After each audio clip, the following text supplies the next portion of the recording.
जय श्री राधे दोस्तों, केपी की वाणी चैनल में आपका स्वागत है। शादी और कैरियर से संबंधित सभी प्रकार की जानकारी पाने के लिए हमारे चैनल केपी की वाणी को जरूर सब्सक्राइब करें। दोस्तों, अगर आपको अपनी शादी के बारे में जानना है कि आपकी शादी कब होगी, तो जन्मदिन अनुसार शादी की जानकारी पाने के लिए आप हमें व्हाट्सएप कर सकते हैं। ऐसे जातक जिनकी आयु 28 वर्ष से अधिक है, वे अपनी कुंडली दिखाकर शादी की जानकारी प्राप्त कर सकते हैं। अगर आपकी कुंडली बनी हुई है तो आप केपी की वाणी को आप व्हाट्सएप कर सकते हैं। अगर आप लव मैरिज को लेकर भविष्यवाणी पाना चाहते हैं तो आप केपी की वाणी पर अपना और अपने पार्टनर का जन्मदिन व्हाट्सएप कर सकते हैं। हम आपको मूलांक के हिसाब से यह जानकारी देंगे कि आपकी शादी लव मैरिज होगी या अरेंज।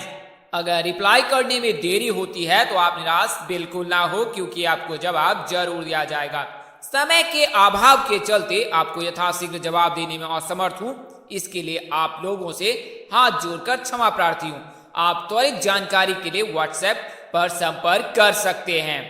दोस्तों, आगे बढ़ने से पहले आपको बताना चाहूंगा कि अगर आपकी शादी तय नहीं हो रही है, शादी तय होने के बाद टूट जा रही है, शादी तय होने में अड़चने आ रही हैं, तो आप केपी की वाणी से कुंडली बनाकर शादी की सभी प्रकार की जानकारी प्राप्त कर सकते हैं।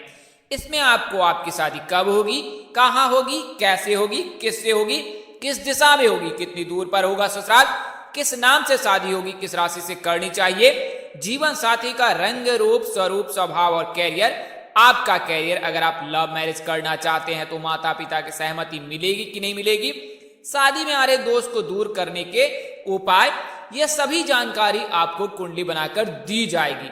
इसके लिए आप 8521835670 इस नंबर पर आप व्हाट्सएप मैसेज कर सकते हैं अथवा फोन कॉल कर सकते हैं। नंबर आपको एक बार और दोहरा देता हूं, 8521835670। अगर जल्दबाजी में नंबर निकल गया है तो आप वीडियो को स्क्रॉल कर नीचे आएं और आराम से डिस्क्रिप्शन बॉक्स में नंबर नोट कर सकते हैं। वहीं वीडियोस में भी नंबर दिए गए हैं, तो आप वीडियो को पॉज करके नंबर नोट कर सकते हैं। यह जानकारी आपको चंद्र कुंडली और लग्न कुंडली के आधार पर दी जाएगी। ऐसे जातक जिनकी शादी तय हो चुकी है, तय होने वाली है, वे अपनी कुंडली मिलान अवश्य करा ले। इससे आपको विवाह उपरांत वैवाहिक जीवन की सही जानकारी प्राप्त हो जाएगी कि विवाह उपरांत आपका वैवाहिक जीवन कैसा रहने वाला है। आप दोनों के बीच अनबन होगी या मधुरता बनी रहेगी। अगर अनबन होगी तो उसके निवारण भी बताए जाएंगे, क्योंकि ज्योतिष शास्त्रों में नारी दोष, भकुर दोष और मांगलिक बलिहों पर शादी नहीं करने की सलाह दी जाती है। तो इन दोषों में आपको उपाय अवश्य ही और अनिवार्य है। तो आप अपने नजदीक के पंडित से भी संपर्क कर अपनी कुंडली मिलान करवा सकते हैं, अन्यथा केपी की वाणी से संपर्क कर अपनी कुंडली मिलान करवा सकते हैं। ऐसे जातक जिनकी शादी तय हो चुकी है या शादी हो चुकी है और उनके वैवाहिक जीवन में किसी प्रकार की परेशानी आ रही है, पति पत्नी के बीच अनबन है, एक दूसरे की बातें पसंद नहीं आ रही है, एक दूसरे से दूरियां बढ़ती जा रही हैं, तो भी आप केपी की वाणी से संपर्क कर अपनी कुंडली मिलान करवा सकते हैं। इसके लिए मामूली फीस ली जाती है और आपको सही और सटीक जानकारी दी जाएगी। साथ ही आपको कुछ सरल उपाय भी बताए जाएंगे जिन्हें आप करके वैवाहिक जीवन में आ रही सभी समस्याओं का निवारण कर सकते हैं। तो यह प्राथमिक जानकारी आपको केपी की वाणी की सेवाओं के बारे में है। ऐसे जातक जिन्हें जरूरत हो वे ही संपर्क करें, अन्यथा आप नंबर सेव करके रखें और जब कभी आपको जरूरत हो तो केपी की वाणी से अवश्य ही संपर्क करें। आप संचार के सभी माध्यमों से केपी की वाणी से जुड़ सकते हैं और अपनी समस्याओं का निवारण करवा सकते हैं या कर सकते हैं। आइए अब आज के वीडियो पर नजर डालते हैं। तो आज मैं आपको उन 4 राशियों के बारे में बताने जा रहा हूं जिनके विवाह के योग शुक्र राशि परिवर्तन के चलते बन रहे हैं। शुक्र जो है फिलहाल वृश्चिक राशि में है और 30 अक्टूबर को जो है वो धनु राशि में प्रवेश कर जाएंगे। इससे 4 राशि के जातकों के विवाह के योग बनेंगे। जैसा कि आपको पूर्व में भी बताया है कि शुक्र जो है लड़कों की शादी के कारक माने जाते हैं। अगर शुक्र मजबूत हो तो विवाह शीघ्र हो जाती है, यानी कि शुक्र को स्त्री सुख और विवाह सुख का कारक माना गया है। तो शुक्र को मजबूत करने के लिए कोई कठिन कार्य करने की आवश्यकता नहीं है, बल्कि आप केवल शिव जी की पूजा करके, सोमवार का व्रत करके शिव जी को मना सकते हैं, उन्हें रिझा सकते हैं और अपनी मनोकामनाएं को पूर्ण कर सकते हैं। तो आपने कुछ विशेष नहीं करना है, बस आपने शिव जी की पूजा करना है, अनवरत शिव जी की पूजा करें। अगर आपको मनचाहा जीवन साथी चाहिए तो आप शिव जी को कच्चा दूध अवश्य ही चढ़ाएं। खासकर सोमवार के दिन सफेद वस्त्र धारण करें, शुक्रवार के दिन सफेद वस्त्र धारण करें और शिव जी की आप पूजा करें। तो इससे आपके विवाह के योग बनेंगे और मनचाहा जीवन साथी भी मिलेगा। वहीं लड़कियों के शादी के कारक गुरु माने जाते हैं। गुरु के मजबूत रहने से विवाह शीघ्र हो जाती है। तो आइए कुछ आपको सरल उपाय बता देता हूं शीघ्र विवाह के लिए। आप उन उपायों को कर सभी दोषों से मुक्त हो सकते हैं और विवाह के योग शीघ्र बनने लगेंगे। तो बृहस्पति को देवताओं का गुरु माना जाता है। इनकी पूजा से विवाह के मार्ग में आ रही सभी बाधाएं स्वतः समाप्त हो जाती है। इसके लिए ज्योतिष हमेशा गुरुवार का दिन विशेष बताते हैं और ऐसा बताते हैं कि आपको गुरुवार के दिन भगवान श्री विष्णु जी की पूजा करनी है, उनके लिए व्रत रखना है, तो आपके विवाह के योग बनने लगते हैं। तो गुरुवार को बृहस्पति देव को प्रसन्न करने के लिए पीले रंग की चीजें चढ़ाएं। पीले रंग की वस्तुएं जैसे हल्दी, पीला फल, पीले रंग का वस्त्र, पीले फूल, केला, चने की दाल आदि इस तरह की वस्तुएं भगवान श्री हरि विष्णु जी को और गुरु ग्रह को चढ़ा सकते हैं या चढ़ा सकती हैं। लड़कियां गुरुवार का व्रत करें, लड़के सोमवार का व्रत करें। साथ ही शीघ्र विवाह की इच्छा रखने वाले युवाओं को गुरुवार के दिन व्रत रखना चाहिए, खासकर लड़कियों को। इस व्रत में खाने में पीले रंग की चीजें खाएं, जैसे चने की दाल, पीले फल, केले आदि। हालांकि जिनका गुरु कमजोर है उन्हें केले से दूरी बना के रखना चाहिए, उनको केले का सेवन नहीं करना चाहिए। ऐसी लड़कियां जिनका गुरु कमजोर है उन्हें केले का सेवन बिल्कुल ही नहीं करना चाहिए। इस दिन व्रत करने वाले को पीले रंग के वस्त्र ही पहनने चाहिए। हालांकि इस व्रत के कई कठोर नियम भी हैं, लेकिन आप एक बार जल और एक फल आप ग्रहण कर सकते हैं। ओम ग्राम ग्रीम ग्रौम सह, इस मंत्र का 5 माला प्रति गुरुवार को आपने जपना है। इससे विवाह में आ रही सभी समस्त बाधाएं दूर हो जाएंगी। इसके अतिरिक्त शिव पार्वती की पूजन अवश्य ही करें, इससे आपकी मनोकामनाएं पूर्ण हो जाती है। शिव जी को कच्चा दूध, बिलपत्र, अक्षत, कुमकुम आदि चढ़ाकर उनकी पूजा कर सकते हैं। वहीं अगर विशेष आपको फल प्राप्ति की इच्छा है तो काले तिल जल में मिलाकर सोमवार और शनिवार को शिव जी को अर्घ दे। इससे न केवल शनि की बाधा, राहु केतु की बाधा समाप्त होगी, बल्कि आपकी मनोकामनाएं भी पूर्ण होगी। तो आइए अब उन ग्रहों के बारे में बताता हूं जिन ग्रहों के चलते शादी में देर होती है, तो उसके निवारण क्या है। तो कुंडली में सूर्य की वजह से विवाह में बाधा उत्पन्न हो तो प्रतिदिन ब्रह्म मुहूर्त में सूर्य को जल चढ़ाएं। जल में लाल रंग मिलाकर या रोली मिलाकर ओम सूर्याय नमः मंत्र का जाप करके अर्घ दे। 3 बार अर्घ दे तो आपके विवाह में आ रहे समस्त बाधाएं सूर्य के चलते जो आ रही हैं वो समाप्त हो जाएगी। कुंडली में मंगल के कारण अगर विवाह में विलंब हो रहा है तो चांदी का चौकोर टुकड़ा सदैव अपने पास रखें। सूर्य की बाधा होने पर विवाह प्रस्ताव के समय जाते समय गुड़ खाकर और पानी पीकर ही आगे जाए। वहीं लड़के और लड़की के माता पिता को गुड़ खाना छोड़ देना चाहिए। तांबे की एक चौकोर टुकड़ा जमीन में दबा दे, इससे सूर्य की बाधा समाप्त हो जाती है, साथ ही योग बनने लगते हैं। प्रति शनिवार और सोमवार को शिव जी को काले तिल जल में मिलाकर चढ़ाएं, इससे शनि की बाधा समाप्त हो जाती है। एक तरफ से सिकी हुई 8 रोटियां काले कुत्ते या भूरे कुत्ते को खिलाएं, इससे राहु केतु के जो दोष हैं वो दूर हो जाते हैं। शनिवार को बहते पानी में नारियल बहाएं, इससे भी राहु की बाधा समाप्त होती है। वहीं शनिवार को काले कपड़े में साबुत उड़द, लोहा, काला तिल और साबुन बांधकर दान करें, इससे जो है राहु केतु की बाधा समाप्त होती है, शनि की बाधा भी समाप्त होती है। काले घोड़े की नाल का छल्ला सीधे हाथ की मध्यमा उंगली में पहने, यानी कि मिडिल फिंगर में पहने, तो इससे भी आपको लाभ प्राप्त हो सकता है। वहीं लड़कियां जो जिनके विवाह में बहुत देर होती है तो उनके लिए कुछ विशेष उपाय मैं आपको बता रहा हूं। तो अगर कन्या की शादी में कोई रुकावट आ रही है तो पूजा वाले 5 नारियल ले भगवान शिव की मूर्ति या फोटो के आगे रखकर ओम श्रीम वर प्रदाय श्री नमः मंत्र का 5 माला जाप करे। वो 5 नारियल शिव जी के मंदिर में चढ़ा दे, विवाह की बाधाएं अपने आप समाप्त हो जाएगी। प्रत्येक सोमवार को कन्या सुबह नहा धोकर शिवलिंग पर ओम सोमेश्वराय नमः मंत्र का जाप करते हुए दूध मिला जल चढ़ाए और वहीं मंदिर में बैठकर रुद्राक्ष की माला से इसी मंत्र को ओम सोमेश्वराय नमः मंत्र का 1 माला जाप रोजाना करे, इससे भी विवाह में आ रही बाधाएं समाप्त हो जाती है। वहीं शुक्ल पक्ष के पहले गुरुवार को 7 केले ले 7 ग्राम गुड़ ले और एक नारियल लेकर किसी नदी या सरोवर पर जाएं। प्रवाहित जलधारा के समीप अब कन्या को वस्त्र सहित नदी में स्नान कराकर उसके ऊपर से जटा वाला नारियल उतार कर नदी में प्रवाहित कर दें। इसके बाद थोड़ा गुड़ व एक केला चंद्रदेव के नाम पर, इतनी ही सामग्री सूर्यदेव के नाम पर नदी के किनारे रख दे और उन्हें प्रणाम कर लें। थोड़े से गुड़ को लड़की को प्रसाद रूप में खिला दे और शेष सामग्री को, बचे हुए सामग्री को गाय को खिला दे। इस उपाय से भी विवाह के योग बनने लगते हैं। तो आप इन उपायों को अवश्य ही करें। साथ ही अपनी कुंडली दिखाकर यह जानकारी अवश्य प्राप्त कर ले कि कुंडली में कोई दोष तो नहीं है। जैसा कि आपको पूर्व में भी बताया है कि कुंडली में 8 ग्रहों को 4-4 भागों में बांटा गया है, शुभ ग्रह और अशुभ ग्रह। शुभ ग्रह के रहने पर शीघ्र विवाह होती है, अशुभ ग्रह रहने पर विवाह में देर होती है। तो आप कुंडली दिखाकर यह जानकारी प्राप्त कर ले। इसके पश्चात आप निश्चित होकर इन उपायों को करें, आपकी शादी निश्चित ही हो जाएगी। तो आइए अब मैं आपको उन 4 राशियों के बारे में बताता हूं जिनके विवाह के योग शुक्र के राशि परिवर्तन के चलते हो रहा है। तो ज्योतिषों की माने तो 30 अक्टूबर 2021 को संध्या काल 4:10 पर शुक्र जो राशि परिवर्तन कर रहा है और वृश्चिक राशि से निकलकर धनु राशि में प्रवेश कर रहे हैं और इससे लड़कों की शादी के योग प्रबल बन रहे हैं। 8 दिसंबर 2021 तक 1:51 दोपहर में शुक्र राशि धनु राशि से निकलकर मकर राशि में प्रवेश कर जाएंगे। तो तकरीबन 1 महीने 8 दिनों तक धनु राशि में ही शुक्र रहेंगे।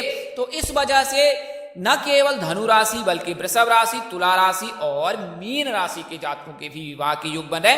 तो आइए अब बताता हूं कि किस दिशा में शादी होगी मीन राशि के जातकों की और किस नाम से शादी होगी और किस नाम से शादी होने के प्रस्ताव आ सकते हैं। तो चारों राशियों के बारे में जानेंगे। पहले आपको बता दूं शुक्र राशि का कार्य क्या होता है। तो शुक्र को सुंदरता की देवी कहा जाता है, जिसे स्त्री सुख और विवाह सुख का कारक भी माना गया है। लड़कों की शादी के जो कारक हैं वो शुक्र हैं और शुक्र सुंदरता की देवी है, यानी कि अगर शुक्र मजबूत है तो लड़के की शादी जल्द हो जाती है। तो शुक्र को मजबूत करने के लिए केवल शिव जी की पूजा करनी है तो स्वतः ही शुक्र मजबूत हो जाता है। वृषभ और तुला राशि के स्वामी है शुक्र, दैत्य गुरु भी माने जाते हैं शुक्र। शुक्र ग्रह जातक की कुंडली में विवाह से लेकर संतान तक के योग बनाते हैं। शुक्र को रोमांस का कारक माना गया है। अगर आप प्रेम प्रसंग में हैं, रोमांस कर रहे हैं या रोमांटिक ख्याल आपके मन में आता है तो यह कारक जो है शुक्र है। लाभ का कारक भी शुक्र को माना जाता है। जीवन में सुख समृद्धि भी शुक्र के शुभ प्रभाव से आती है। शुक्र जातक में कला के प्रति आकर्षण पैदा करते हैं, कलात्मकता का विकास करते हैं। शुक्र का जातक की कुंडली में कमजोर या मजबूत होना बहुत ही मायने रखता है। अगर मजबूत है तो शादी शीघ्र हो जाती है, साथ ही जीवन साथी बेहद ही प्यारा मिलता है। वहीं शुक्र कमजोर है तो शादी में देर होती है, या बुध के साथ युति बना ले, गुरु के साथ युति बना ले तो बहुत ही देर हो जाती है शादी में। शुक्र अगर नीच अवस्था में भी है विवाह घर में और बुध गुरु के साथ इनकी युति ना बने, मंगल के साथ इनकी युति ना बने तो विवाह निश्चित ही हो जाती है। मीन राशि में शुक्र उच्च होते हैं तो कन्या राशि में इन्हें नीच माना जाता है। तो शुक्र के राशि परिवर्तन से 30 अक्टूबर से 15 नवंबर से शादी का सीजन शुरू हो रहा है। उससे 15 दिन पहले ही शुक्र जो है राशि परिवर्तन कर रहे हैं। इससे धनु राशि के जातकों के विवाह के प्रबल योग बन रहे हैं। वैसे गुरु के मार्गी होने से और वक्री होने से धनु राशि के जातकों के विवाह के योग पूर्व से ही बन रहे हैं। फिलहाल वर्तमान में अभी गुरु वक्री हैं और 21 नवंबर को जब मार्गी हो जाएंगे तो विवाह के योग प्रबल बन जाएंगे। इसके बावजूद गुरु के वक्री रहने से भी धनु राशि के जातकों के विवाह के योग बन रहे, क्योंकि धनु राशि के जो राशि स्वामी हैं वो स्वयं गुरु हैं और इनके आराध्य देव भगवान श्री हरि विष्णु जी हैं। और अब शुक्र के राशि परिवर्तन से धनु राशि में प्रवेश करने से 100 से 1000% धनु राशि के जातकों के योग बन रहे हैं। धनु राशि के लड़के और लड़कियों के भी शादी के योग बन रहे हैं। गुरु के चलते लड़कियों के और शुक्र के चलते लड़कों की शादी के योग बन रहे हैं। तो आइए उन राशियों के बारे में जान लेते हैं।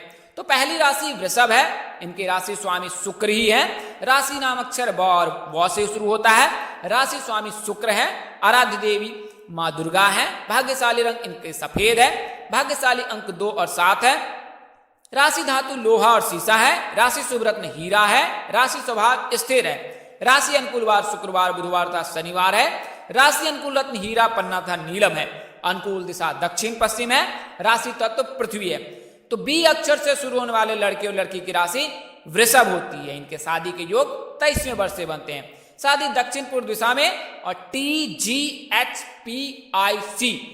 इन नामों से शादी होने की संभावना अधिक है, यानी कि प्रस्ताव 30 अक्टूबर से इन नामों से आ सकता है।